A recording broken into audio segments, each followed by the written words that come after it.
Welcome into Straight Up Sports. I am your host, Devin Albertson. Time for Missouri 8-Man football. I want to apologize for how late this video is coming out. It's been a crazy week for me. Feeling on nice everyone in the Bill in the morning and for news and sports for Jeff Kahn. Thank you for the opportunity, guys. But kind of messed my schedule up a little bit this week for this stuff. This Friday, I will be at Northwest Nottoway at South Holt Nottoway Holt in Oregon. Week 9 matchup. We'll get to the games here in a minute. That's where I'm going to be at for tonight. I guess the video coming out early Friday morning. That's what I got for tonight. But we're going to start with my regional rankings here. Not my regional rankings, my power rankings here. For Straight Up Sports, I had Mound City 1, followed by Stanberry, Pattonsburg, Worth County, Southwest Livingston, King City, East Adson, North Andrew at 8, Rockport, and then South Holt Nottoway Holt closing out my top 10. I did an aggregate rankings. This includes the Misha standings, the 8-Man Max Preps power rankings, Straight Up Sports, and the Daily Forum in Maryville, their power rankings as well. You can find all those rankings at mo8manfootball.com. So the aggregate rankings, at number 1, Mound City with 3 first-place votes, followed by number 2, Stanberry with 1 first-place vote. 3 is Pattonsburg, followed by Worth County and Southwest Livingston for your top 5. King City, East Adson, North Andrew for 6 through 8. Then Oric at 9 and Rockport at 10. So that's what your top 10 is. I'll use for the tweets for this week for Mo8Man Football on Twitter. But I'm going to start by talking about my personal top 10 here and why I put them the way I did.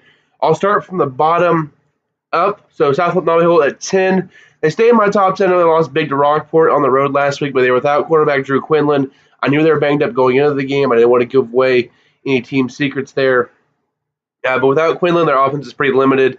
So I'm not going to hold it against them that loss there. Also, only other person I can put it at 10 is maybe Albany or Oric, and Albany got smoked by King City. And Oric, they lost to Andrew Christian 2 weeks ago. They're not getting ranked. I've said that before. They're not getting ranked. So that's what I have there. So South Holt Nottoway Holt is number 10 in my power rankings. Rockport, big win over South Holt Nottoway Holt. They desperately needed that. They're 5-3 now with Mound City on the road this week. So they're going to have a winning record of the regular season, but they needed that win after starting the year 4-0. and losing 3 straight games. North Andrew at 8. I was at them versus Worth County this past Friday. Worth County got a big win there. But North Andrew missing a couple of key players in their loss, including one of their D linemen, Chittum, who's 6'5", 220. Needed big boys versus Worth County. With him out, Worth County ran wild. North Andrew couldn't get their run game going. So they should have a couple of those key players back by the time the playoffs hit. And they got to play either South Holt Nottoway Holt in the first round, probably, second round, probably. Then Mound City, if they win that game in district championship game, they should have him and others back for those. That's kind of where we're at right now. East Adson, they played great versus Stanberry. I didn't give them a prayer before the game in that game. But at this point, I think they're meant to be better than Southwest Livingston, but I can't prove it with anything concrete right now. I think they're playing great football right now. Their losses of the year are to Mound City, Livingston, and Stanberry. Teams 1, 2, and 5 in the power rankings. So East Adson, a very good football team. Only thing that hurts them right now is they're the 6th best team in the state, but probably the 3rd best team in their region behind Worth County and Stanberry. So just a tough region there for East Atchison to try to get out of. Number 6, East Atchison number 7 in the state, number 3 in the region. Number 6, King City. Of course, they had that 3-game losing streak in the middle of the season. They've won 2 in a row since then. They've got running back Jacob Moen back. They won 52-6 over Albany. They're back and ready to contend in Districts 3. The biggest contenders are, of course, Livingston, Pattonsburg, and probably North Shelby in that top 3 or 4 in that region. We'll get to regional rankings in a little bit. Number 5, Southwest Livingston. I think they're a step below the top 4 teams, but they're still the 5th best team in the 8-man. They're a very good team led by Mac Anderson. Number 4, I got Worth County. Number 3, Pattonsburg. I think those are pretty concrete right now. Of course, it's obvious to shake up a bit in the last week of the season, depending on what Worth County Stanberry finishes. I think if Worth County beats Stanberry, Pattonsburg's going to go number 2 in my power rankings because I'm going to go by most recent wins. Pattonsburg beats Worth County. Worth County beats Stanberry the last couple weeks of the year. Pattonsburg is going to get moved up a little bit. So I think Pattonsburg's hoping for a Worth County win right now. One, because it helps them secure a piece of the GRC championship. Another part is because Worth County would host that district championship game and potentially against Stanberry. And if that was to happen, Worth County has a pretty good chance of beating Stanberry. Then Pattonsburg gets to avoid Stanberry, who they don't match up great with, and play Worth County again, who they have a better matchup with. So Pattonsburg, they could possibly make a state championship run here with the right matchup. I don't know if they can beat Stanberry, but I think they can beat Worth County in one of those weird years of matchups there. They might just get the luck of the draw there. And then for my 1 and 2, I flipped them from last week. Mountain City at 1, Stanberry at 2. Let me talk about this for a minute. Stanberry struggled mightily versus East Atchison this last week at home, even though some of that may be because Stanberry's field was a swampy mess and they were playing some drizzly rain and just bad conditions, which tend to help the less talented team kind of even the playing field against more athletic Stanberry. But nonetheless, they played them to a 4-point game, had to lead late in that game to East Atchison before Stanberry came away with a win. And Mountain City, they played the same Wolves a few weeks ago, and they just ran them off the field. So you got to look at this back and forth. Same thing with Albany. Mountain City 45 them at halftime, while Stanberry went a full game with them, won by, I think, 38. So still a pretty good-sized win for Stanberry, but it took them a full game to do it. I know this isn't the best way to argue and gauge how two teams are going to match up and looking in the future, but at some point you have to look at common opponents. And if you look at each one of the teams on their bottom part of their resumes, Mountain City has one clunker this year, a win on the road at rival South Holt Nolly Holt. The Panthers still won that game by 30+. They were down at halftime. So that's their clunker, while Stanberry has one-score games against lesser talented teams at North Andrew and East Atchison. Also struggled a bit versus Albany. I know Stanberry's the top of the resume is a little bit better with wins over King City and Pattonsburg's a little better than wins over Southwest Livingston and East Atchison right now. And of course, both these teams can improve their resumes. Stanberry, if they beat Worth County, they're going back to number 1. You beat Pattonsburg and Worth County, you're going to number 1 in the power rankings. That's how it's going to go. So I just moved them for this week. I think Mountain City, they're going to play Rockport. I think they're going to win that game fairly easily. I just think Mountain City's complete resume is a little better than Stanberry's at this point. And of course, when Stanberry adds to their resume, this could definitely change into next week. My rankings are not final. I'm not going to just keep a team ranked first because I've had them there all year and they struggle. I think Stanberry has been a little bit shaky at times. I think they're still a very good football team. I just think right now Mountain City's been more consistent thus far this season. We're going to go real quick to Week 9 games, so what's going to happen here. Week 9 will start in the GRC. St. Joe Christian at King City. I think King City comes away with a pretty easy win here, though Christian's on a 2-game winning streak with wins over Orick, which was a top 10 team, undefeated at the time, and Bramer. I just think King City's a better team there. Also, Christian's a little bit banged up. They had 11 guys in the win over Orick, so they don't have a full roster there. So I think King City's going to be able to have their way with St. Joe Christian. I think North Andrew gets a pretty good win over Bramer. It should be a blowout in that one. North Andrew very talented. Bramer in a down year, 0-8 on the year going to Week 9. Albany at Pattonsburg. I think Albany's a decently talented team and better than their 3-5 record, but Pattonsburg, they're 7-1 for a reason. They're going to go 8-1 with a win there and try to get a shot at the GRC championship regular season title. And then Worth County, number 4 in the state, at number 2, Stanberry. I think I said this earlier. I think Worth County wins this game on the road. I know Stanberry is a very good football team, undefeated. They beat Pattonsburg, who also beat Worth County. I just think that the way these two teams match up physically up front, because when you play Pattonsburg, it's a little bit different because you got to be out in space and make plays in the open against their offense a lot more. In this game, it's going to be in a phone booth, who's more physical up front, who's the better tackling team, and stuff like that. And Worth County across the front is huge. They average 250 across the board. Stanberry about 220, 225. I just think Worth County's got more beef up front. They have Caleb Parman in the backfield, who's very good. Trey Sheeber's going to be the best player on the field for Stanberry. I just think Worth County is a little better this year. I'm going to give Worth County the win in this one on the road at Stanberry. Should be one heck of a football game, though. Can't wait to see how that one shakes down there over in Stanberry. But I think Worth County has a good chance of pulling off the semi-upset there in the biggest game in 8-man in Week 9.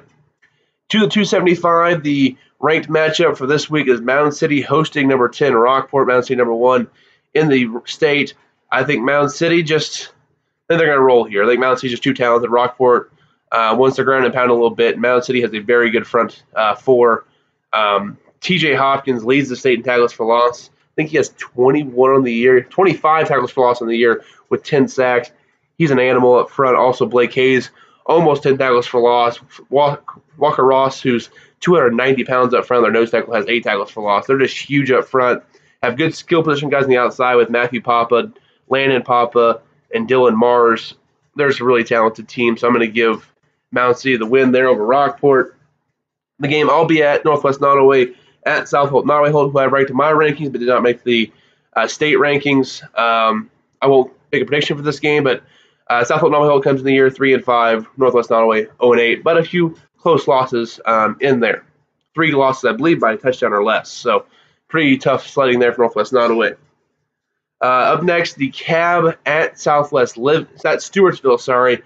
This should be a pretty good football game. I think the Cab gets the win here. I think Stewartsville is kind of falling apart here. They got the opening week win over Northwest Nottoway. They have lost 7 straight. I think the Cab's going to keep that rolling. The Cab bounced back this year and win, I believe, 3 games. So it's going to be a pretty impressive comeback there. Season 4, the Cab. I'm sorry, going for win number 4 this year as they beat Chillicothe in the non-conference. So the Cab, good year for them thus far. Platte Valley at East Atchison. Platte Valley had a big win last week at Stewartsville. They won that game 60-26. Big win there for Dalton Luke and the Longhorns. East Atchison, they're going to win this game, though. Just Bywater's too talented, along with McNinney and McAdams, with Myers and Merriweather. Just too many talented kids for East Atchison this one. East Atchison gets a win over Platte Valley, finishes 6-3 on the year, 6-2, I believe, in conference play. Norborne Hardin Central at Southwest Livingston. Livingston ranked 5th in the state. Norborne Hardin Central 5-2, 5-3, 5-2, and 8 man there. Lost to Slater, just not counting against their mission rankings for some reason. In this one, I just think Livingston's Mac Anderson's going to be too good for Hardin Central. Norborne Hardin does have a pretty good running back, and Kaiser Hughes has just under 900 yards rushing to go along with 15 rushing touchdowns this season. But Mac Anderson, 1,300 yards with 25 touchdowns. 25 touchdowns is the most rushing touchdowns in the state thus far this year.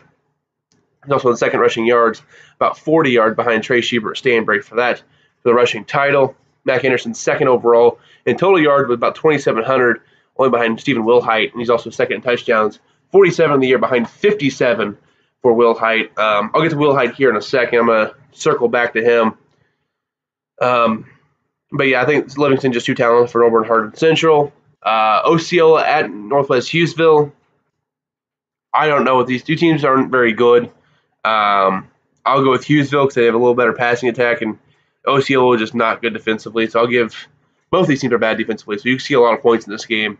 Give me Hughesville, I guess. They're at home. North Shelby at Oric. I kind of went back and forth in this game. I'm actually going to go with the Red Raiders here. I know I picked them last week. They didn't pull it out for me against Milford, Krishna Park out of Illinois. It was a close football game. They played tough versus Stanbury 2 weeks ago and lost this game by over 40 points, but they played the game very physical there with Stanbury. I think they're going to go on the road and beat Oric here and get a share of the CRC title with Norborne Hardin Central and Oric. I think Oric is not very good. I mean, you lose to St. Joseph Christian. I'm sorry, I don't believe in you. So give me Oric losing that game to North Shelby. KC East Christian at Chillicothe. Give me Chillicothe, I guess. I'm not sure. There's no 2 bad teams there as well. So give me Chillicothe to beat KC East Christian in that one. All right, but we're going to go back to Stephen Wilhite of Pattonsburg here real quick.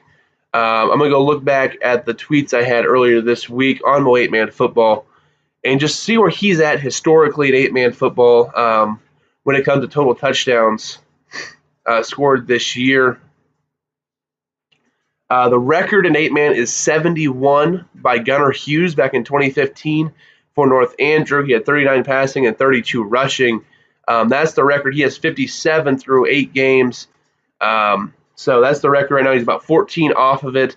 Other guys he needs to pass up there. The top 4 in 8-man for the team, people in front of him right now. At number 2, Cole Dilley from Pattonsburg last year had 64 touchdowns. Covey Reynolds from Northwest Nottoway in 2014 had 63. And Ethan Crow of Southwest Livingston had 61 back in 2012. Crazy, that was my junior year of high school, so it's been a while since Ethan Crow played. But Stephen Wilhite, 57 right now. So if you see how many games they play, they got one more game this week. They'll get a bye in the playoffs. If they win 2 district games, make the semifinals, it's 3 more games. I'm trying to see how many he is averaging per game right now. If he stays on this average, but I don't know if he will. He's averaging just about 7 touchdowns a game. So add 21 touchdowns, he could be up in the upper 70s by the time the state semifinals hit. So he's got a good chance of breaking that record. I think he will. 64 touch. That's just insane there with Will Height. Also, the Misha record for touchdowns this season is 73 for all classes. Zane Jacoby out of Western in 2014 had 73 in 15 games. Also in 2014, Kellen Overstreet of Penny Hamilton, he had 70 that year. So just in 14 games. So pretty impressive there. And Dilly's done this. And Will Height's done this through 8 games. So it's been pretty impressive there for Stephen Will Height. He's the 8-man player of the year right now, hands down, no doubt about it. So congratulations to him. If we did have that award, he would definitely be in it. But he's a shoo-in for All-State first-team quarterback. It's not even a question right now. Leading number one ranked offense in scoring, passing, and total offense. They're second to last in rushing, only 56 yards per game. They're throwing for over 408 yards a game, 464 yards of total offense, averaging 64 points per game, which is about 4 points more than anybody else in the state. They have been outstanding this year on offense. So I think Pattonsburg with Stephen Will Height, just incredible. They're 57 touchdowns, 3,100 yards from scrimmage, between passing and rushing. He's been incredible. Has a bunch of good receivers there in Pattonsburg. Always gracing my top 10s. You have Cameron Jones, Trevor Ireland, Brett Emig, Dakota Eaton, Patrick Crawley. I mean, they just have Cowley. They have so many guys there in Pattonsburg who are very talented on the outside. Will Height gets in the ball. He had a heck of a game versus Worth County a couple weeks ago. So that's what I have there. And now that I got through that, we're going to go to the district standings right now real quick. District 1's loaded. Stanberry, Worth County, East Atchison, and Rockport all ranked. Albany 5 is just on the outside. The Northwest Nottoway is 0-8. As of right now, Stanberry and Worth County both getting byes. It's pretty much a lock at this point. East Atchison's going to host Northwest Nottoway. And I think Rockport's going to host Albany. So that Rockport-Albany game is very interesting. I'm going to see if I can go to that game, actually, for K9. Yeah, that's kind of what I'm leaning towards right now for that first week of district. Should be an interesting game there between those two schools. But I think with my predictions, Worth County beating Stanberry, you'd have Worth County with the 1 seed, followed by Stanberry, East Atchison, Rockport, Albany, Northwest Nottoway.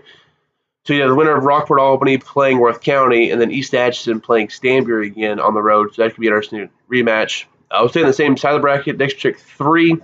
Right now it's Pattonsburg, Livingston, King City, North Shelby, Stewartsville, and Bramer in that order in the district. The only thing that can really change up is 1 and 2, and then 3 and 4 can flip-flop. But Pattonsburg, they're playing Albany. I think they're going to win there. I think Livingston's going to beat Auburn Hardin Central. Those are going to stay pretty much the same. I don't think Livingston has enough to overcome Pattonsburg in that one. So Pattonsburg should get the 1 seed in district number 3. Livingston should get the 2 seed. And then it kind of depends on that 3-4 seed. King City, they play St. Joe Christian, so it's not going to help them with strength of schedule at all. And North Shelby's playing a 7-1 Oric team. So while we all know Christian's better than Oric at this point because they won head-to-head, according to the Misha formula, the 7-1 record is better than the 2-5 record. And if North Shelby gets a win there, and King City also gets a win, it might be enough to get North Shelby to jump them because they're under a point down right now. King City 35.68, while North Shelby is 34.95. So North Shelby could end up getting that 3 seed, which would be interesting. But right now the matchups first round would be King City, Bramer, North Shelby, Stewartsville. Both top seeds would win there. Then it'd be King City at Southwest Livingston, North Shelby at Pattonsburg. If those two teams flop, it would be Livingston hosting North Shelby and Pattonsburg hosting King City for a big rematch in the second round of district number 3. District 2, Mound City right now is a lock for the 1 seed. North Andrew pretty much has number 2 seed wrapped up with playing Bramer. They're not going to lose that game. So North Andrew's going to get a bye in that one. South Holt Nottoway will take care of business. They should be the 3 seed. The Cab should be the 4. Bearing anything big happening. They do play Stewartsville, so if they would lose that game, possibly Christian could jump them there, but not likely. Platte Valley, most likely not going to jump them either. So I think those are going to stay pretty much the same there in district number 2 with Mound City, North Andrew, South Holt, Nottoway Holt, DeKalb, Christian, and then Platte Valley. First round matchup should be Platte Valley at South Holt, Nottoway Holt, and then St. Joe Christian at DeKalb. So that's what I have in those first rounds. And then I would think South Holt, Nottoway Holt will win, play North Andrew. And DeKalb Christian's kind of a toss-up at this point. I think Christian actually might win that game, even though DeKalb has played really well this year with a chance to go on and play Mound City in round number 2. And remember, last year, Christian upset Mound City in round number 2 in District 2. So That's always something to keep your eye on there with some past history. District number 4, Oric. Right now they got the 1 seed pretty much locked up. With their head-to-head win over Norborne Hardin Central should be enough to get them that 1 seed. Norborne Hardin Central is going to be the 2. Hughesville's the 3 right now. Osceola play and Chilhowee are 4 and 5. But with Osceola playing Northwest Hughesville, I believe this week is what I said earlier. Yes, definitely a chance. Osceola wins that game, they'll be the 3 seed instead. And then the loser of that game is going to play Chilhowee in the first round.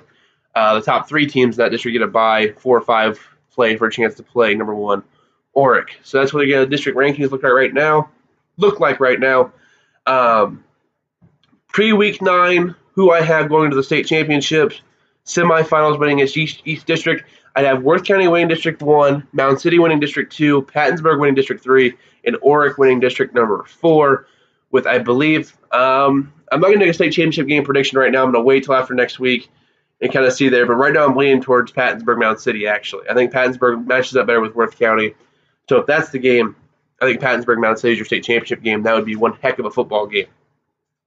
My most confident thing is Mound City getting to the state championship game. That's what I'm most confident in right now.